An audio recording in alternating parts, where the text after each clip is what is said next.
Let's go to our Dragon Ball Super Players. This is Martin from Sigma Gaming, and today we have. Jeez, my phone went off. Exactly what you did not want to I happen. know, I know. We have Joey Palladino from Crossworlds TCG. What's going on, Joey? What's up, Mario? How you doing tonight? I'm all right. I'm glad you can make it tonight, my man. We've been wanting to do this for a while, though. If I'm not Yeah, it's been a mistaken. little while. Yeah, and I've been procrastinating and trying to get this done, but I'm actually trying to do this more often.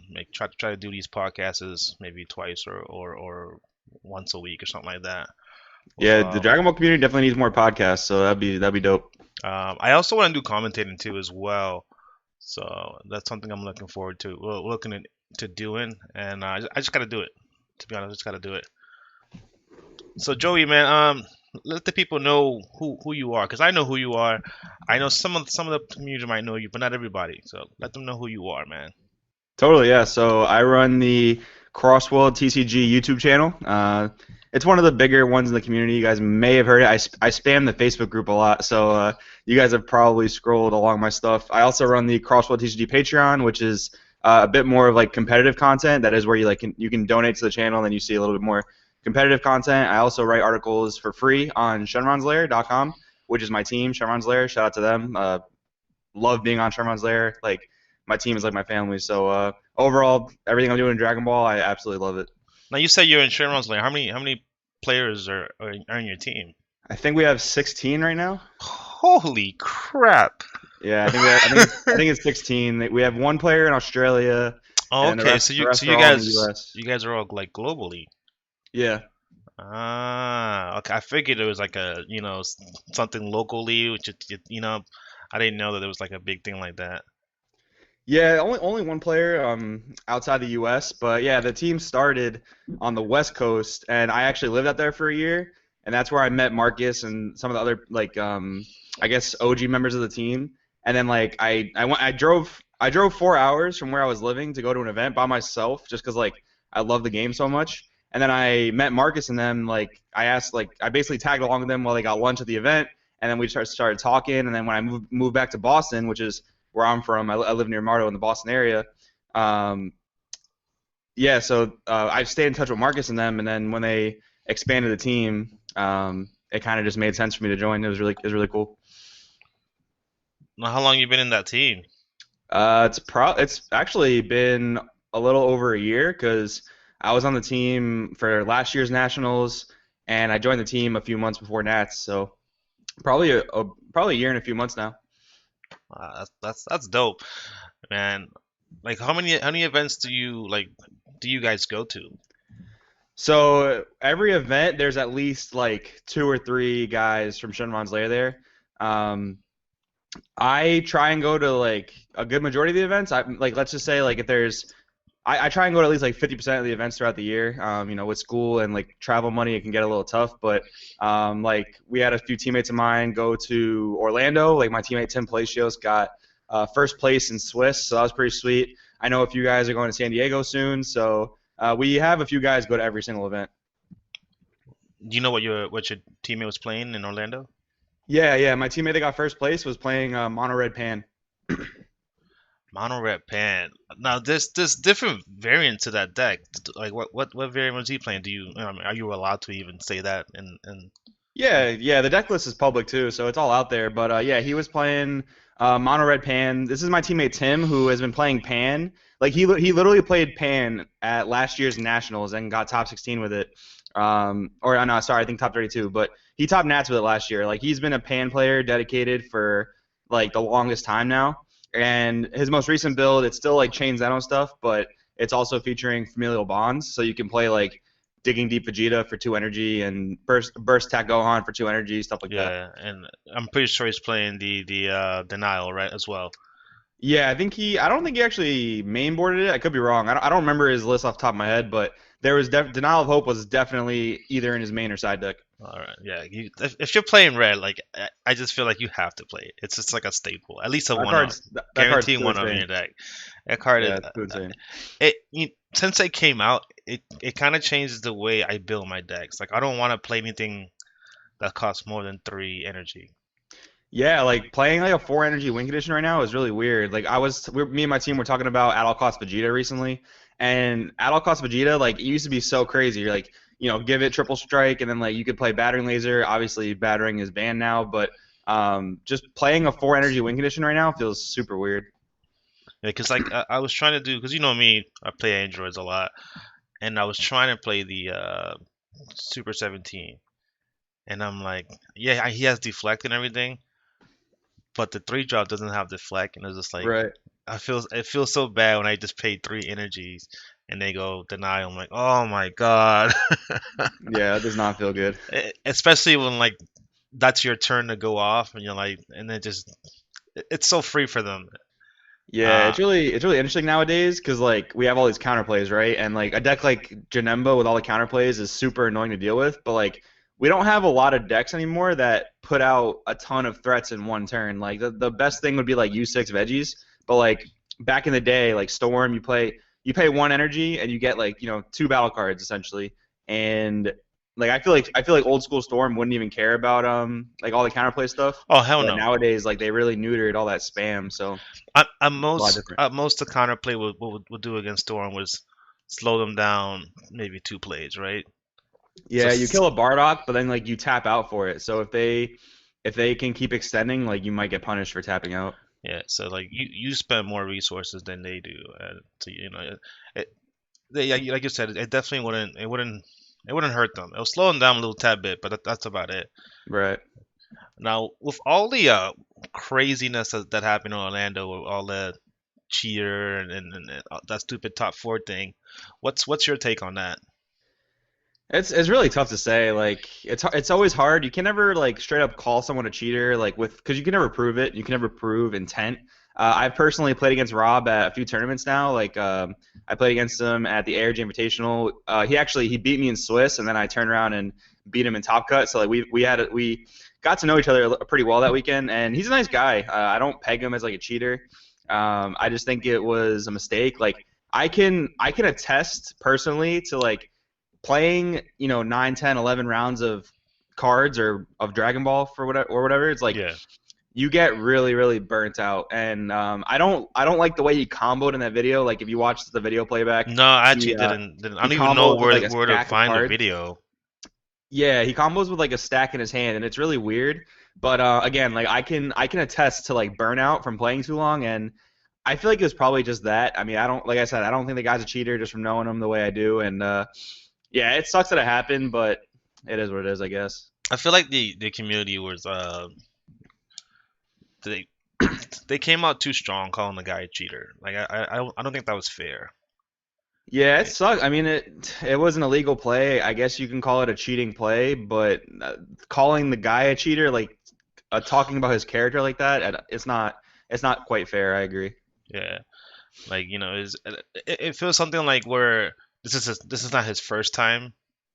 Then yeah, I guess you can be like, all right, this guy's probably cheated. Yeah, exactly. If you have a ton of things that surround your name, like from several events, that's different. But first one, let them know that it's not cool, and then try and move on from there, I guess. Yeah, that's true. Um, so with the new draft box coming out, how do you feel about the draft box 4? Dude, I'm excited, man. There's so many cool cards. I did a video this week where I was talking about the dual color cards, and I really really appreciate how much Bandai is like showing Oh, care for the yeah, game. you did post a video. I think you called it I forgot the title, something about Bandai is being real careful with dual colors. I think that Exactly. Yeah, that's exactly what it was. Yeah, I feel yeah. like they're being really careful. Like I none of the didn't. dual colors are broken, which is amazing. Like that's one of the big fears, right? Because you come from Naruto, obviously, and Oh one yeah. of I've heard you talk about it before. Like one of the biggest issues with Naruto was dual elements, like how they were just Well, like straight up free. well, so in Naruto, the dual colors was not a problem. The problem is when you make everything dual colors, right? Right. And so when you start giving like really strong cards that are, let's say, this one is a green blue card, but it's doing strong green effects, but it's also blue. So now blue has the ability to ramp, untap energies, and now has a strong green powerful card, right? Uh, powerful green effect, I should say. Right. So in Naruto, they were doing the same thing. You had lightning. Lightning tends to build up so much energy. I mean mana, I guess you could say, and draws a ton of cards. But they didn't have all the kill power. Now with all these dual colors, now you're giving it the kill power that it needed. But like you said, I think Bandai is doing a definitely good job. I'm glad that they have exhaust, right? My first thing when I heard they were gonna do dual colors, I'm like, they better not make it so you can just build up so damn fast. It was good, Ryan. Yeah, it was up. What's up, Ryan? Yeah, I totally agree. Like they're doing a good job. Like the energy exhaust thing was excellent, and the 10K combo thing also works really well. Like it just keeps them from being busted because the 10K combo thing is weird. Like it seems like down the line they're gonna have to make every single dual color 10K just to keep them from being busted because of Arrival. So Arrival makes it so that if you have a free dual color, Arrival might just become like really really broken. But yeah, so far so good. And I don't. I think I would be all right if they made maybe one or two cards that didn't have the one cost for the 10K power, right?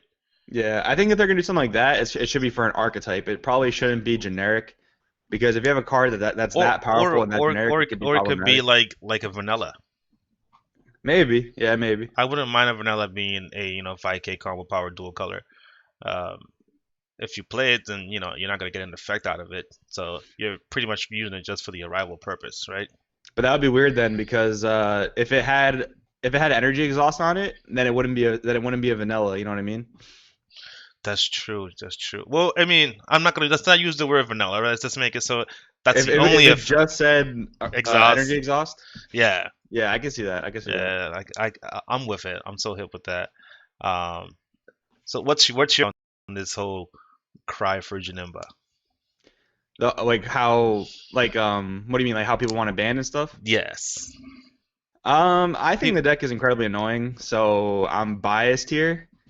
I could see it getting banned. Like the leader is just kind of stupid because it's the only leader in the game where you can keep up 4 energy and still meet your win condition, which is kind of lame. It just means that you can just pass every single turn and just counter whatever your opponent wants to do. Like the thing with counterplay cards, it adds a very interesting dynamic to the game because it says, okay, if you want to play a 4 energy threat against me on turn 4, and if you don't have a way to manipulate your energy, you're going to be tapped out and defenseless. Where if you need that counterplay, like if Vegeta the Cruel is going to be a key card for you, then you can't make that 4 energy play. It adds that dynamic part of the game there, but Janemba just completely counteracts it because it doesn't ever need to tap energy to meet its win condition, which is kind of lame. So I could see the leader being banned, but if you did ban that leader, I would like them to ban TN.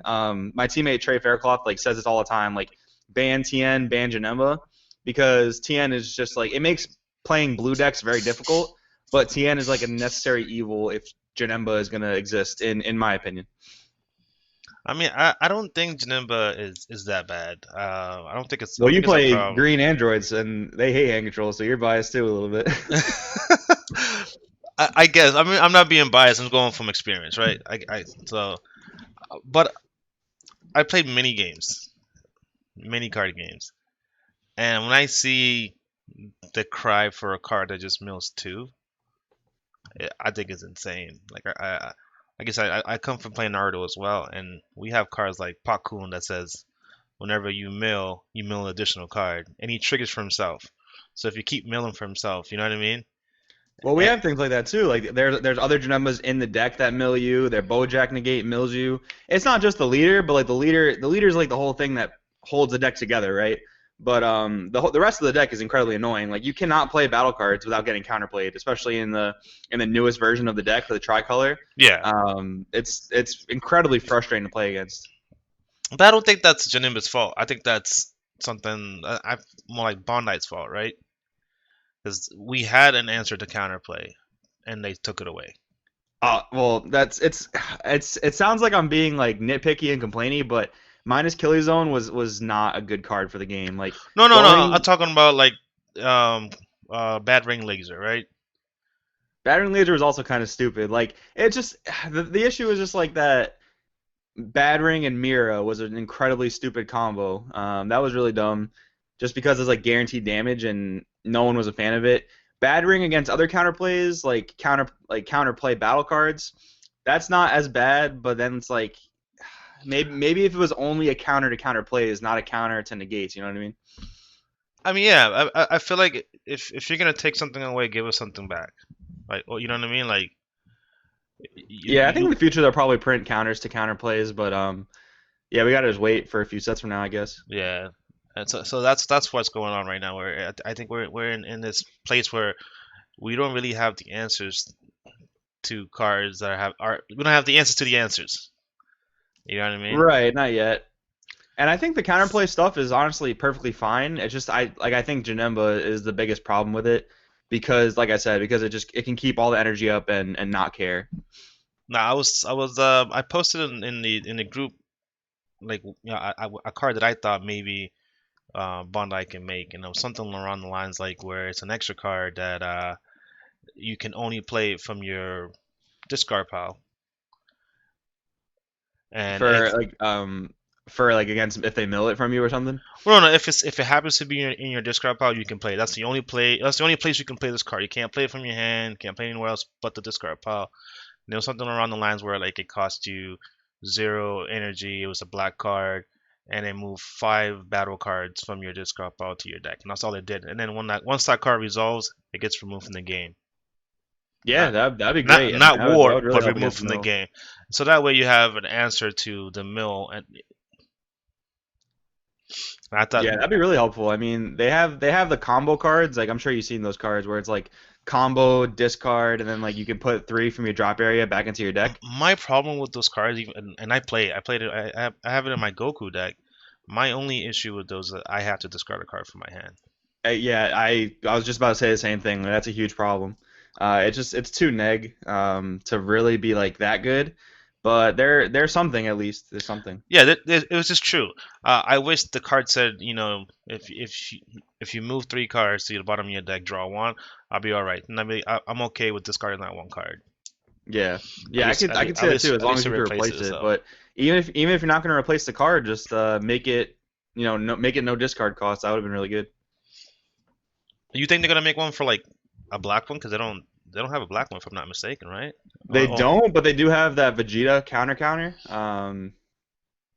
So that's like something that it's generic, I guess, but it requires your opponent to negate, which against Janemba isn't that difficult. But yeah, so there is that one, I guess. But maybe they'll do a black one. That would be kind of neat.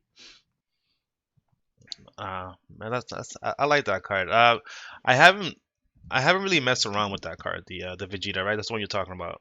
Yeah, it's called Vegeta making an entrance. Does he have a 5K combo power? No, right? Yes. He does. Yep. When I first read that card really confused the crap out of me, and I've seen a lot of people who were also just as confused as I was, where I thought you can play it from the discard pile.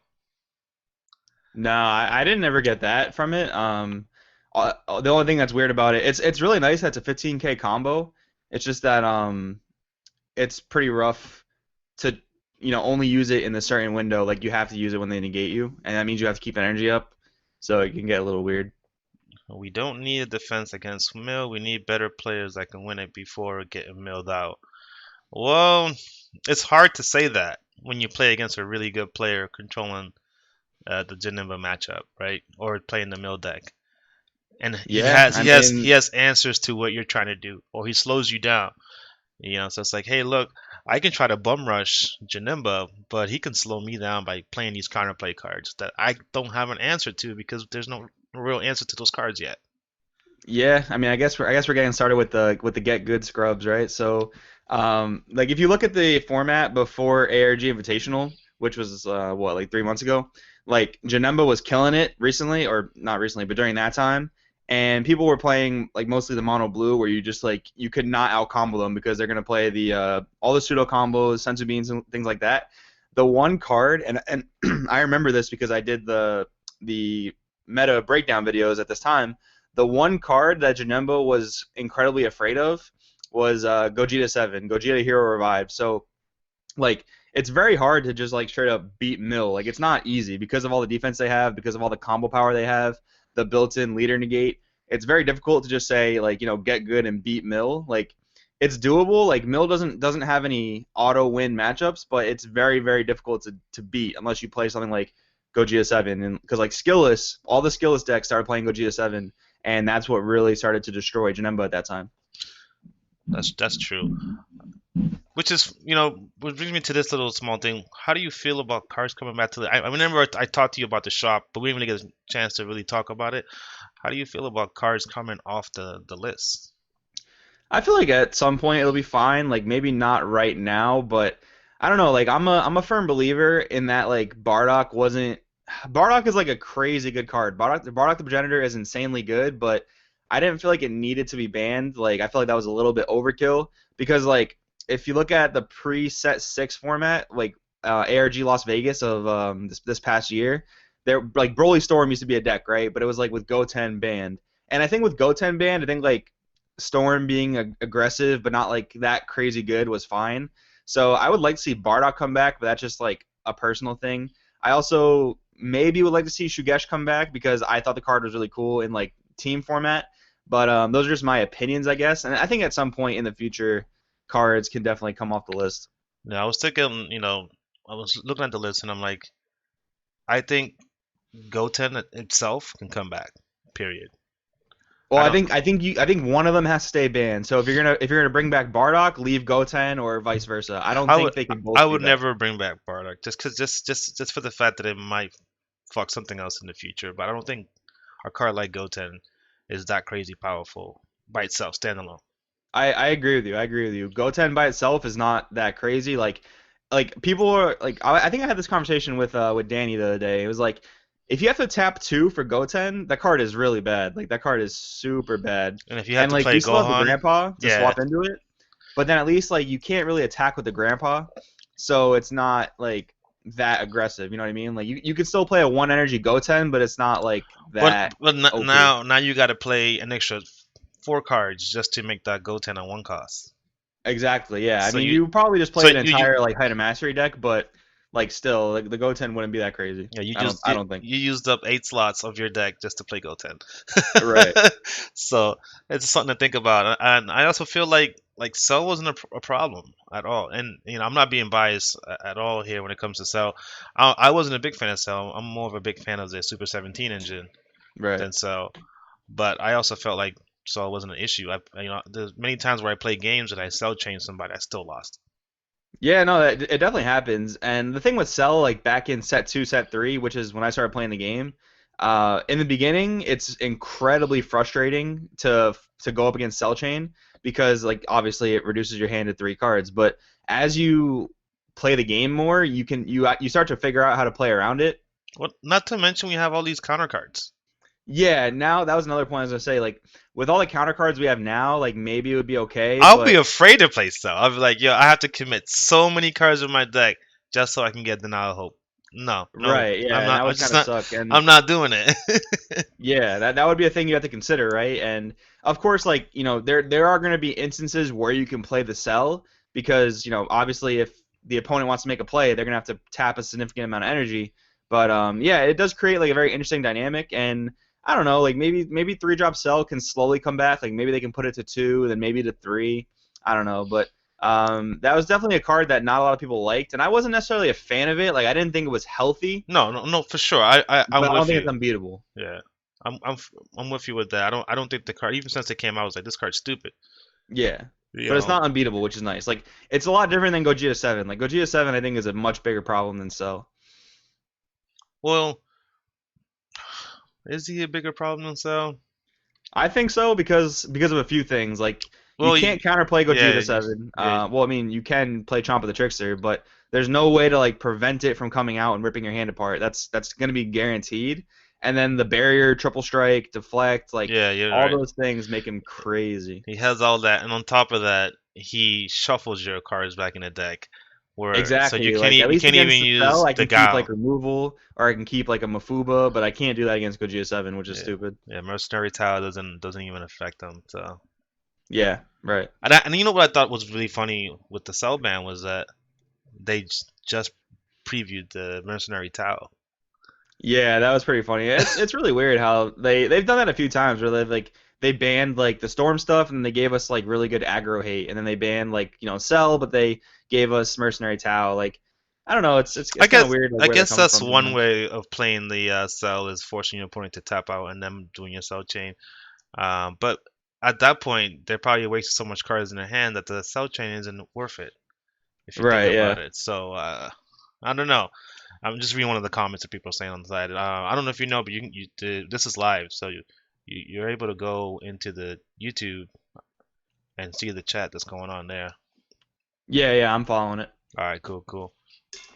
Now, back to the draft box for what is actually your favorite card? I talked to Anthony about this.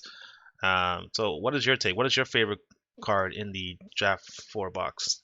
There's a lot of cards I like. I really like that Frieza. It's like a 5K Frieza, but if you tap two yellows, you can negate an entire card with it. So it's like a kind of better God Strike for yellow decks. You know what I I think that card. just found Oh, out? I'm sorry to cut you off. no, you're cool. I just found out yesterday that if your card skills are all negated, you are treated as a skillless card. Yeah, yeah, no, that is true. It got relevant when I used to play skillless. Like if they cold bloodlusted one of my things and I have like a 4-star ball in my hand, like it actually gives it a 10K boost, which is like pretty relevant. So I was looking at the in the draft box four, and I'm like, all these little dumb one cost guys that give skillless dudes all these little boosts, and I'm like, hold on, there's a King Vegeta that comes out and puts in play two costs, one or two or less costs 10k beaters from your discard pile, but their effects are negated. Yep. So you can play that, drop these little 10k beaters, and then use these Dende and the other guys that boost the little skillless guys. So I thought that Yeah. was pretty interesting to do. So something if you're actually drafted and you guys are watching this, you can try those combos out in your draft tournaments. Yeah, no, I they're doing a whole lot of stuff with like the 10K battle cards. It's kind of weird, but yeah, I don't know about how I feel about all that stuff. But like that King Vegeta you mentioned is a very cool card. I really like the blue yellow Goku Vegeta arrival thing that also negates a battle card. Like Oh I think yeah, that's a really cool effect Uh, to have. doesn't it move a card to the energy? No, no, no. That's the Gohan. Gohan and Goku. The Yeah. green blue. I think that card is pretty sweet. Yeah, I think it's just weird how it puts their battle card in their energy. Like giving your opponent energy is very weird for me. That's true. But it's something that goes around cards that are can't be KO'd. So Right. Yeah, that's true. me That's a good being a point. green player, all we do is KO. And when they came out with the U6 stuff that I couldn't KO those little girls, it drove me nuts. So That's a something fair point. Yeah, it's another form of removal. Yeah. so something like this, I would like. Yeah, it sucks that they're getting energy, but if it gets the job done and I can win, then I'll do it. Yeah, You know. totally. I can agree with that. Another card that I really like in the draft four box that recently got preview in the strategy area of the page was the Green Gohan. Yes, that card's very cool. Oh my god! At first, when I thanks for the sub, man. So at first, when I seen the card, I was like, he's all right. And then I started thinking a little bit more about the card because because there's four of them showed. I'm like, the Bardock is fucking disgusting. I'm like, this Bardock is stupid. Oh my god, this card's so good, right? And I started thinking about the Gohan and what I can do with that Gohan. And then I was like, I play the Red Brawly deck. I don't know if you've seen me play it before, but I play the Red Brawly Yeah. deck sometimes. And one of the issues is that sometimes your opponent don't attack you. You know, Yeah, yeah. they'll It's struggle against like Shenron decks and stuff for so sure. they'll attack you twice and leave you at two. And your field card just stays there for a while. So with that Gohan, you can actually use his effect, and at the end of your opponent's turn, he comes in play and takes two life. Because it's Yeah. still your opponent's turn, he triggers and he would trigger the field card as well. Oh, So wow, okay, that's pretty sick. I didn't even realize that. yeah, so now you can get two free damages for that field card. So if on your first turn you decided charge a green, use his effect, pass, and if your opponent has a card like Janemba, which they probably will attack you, you're gonna get your field card effect on your next turn immediately because you're gonna have three cards already underneath it. Yeah, and against Janemba, like bringing out the counter reversal Broly is huge. And if they realize, well, damn it, he can bring out the counter reversal Broly on turn two, they probably want to attack. That's a plus for you because now you're not getting milled out. Exactly. Yeah, we got a question here that I think we could talk about. Do you like the graveyard negates? I like them a lot. I'm a big fan of them. They're really good against Kaioken. They're pretty decent against Gogeta 7. It just gives you like another way to play against those cards. So I like them. Yeah, they're pretty good. Um, there's some that I really like. I like the red one. I think the red one's pretty sick. Um, the yellow one's also really good. Hold on a second. I gotta call. This,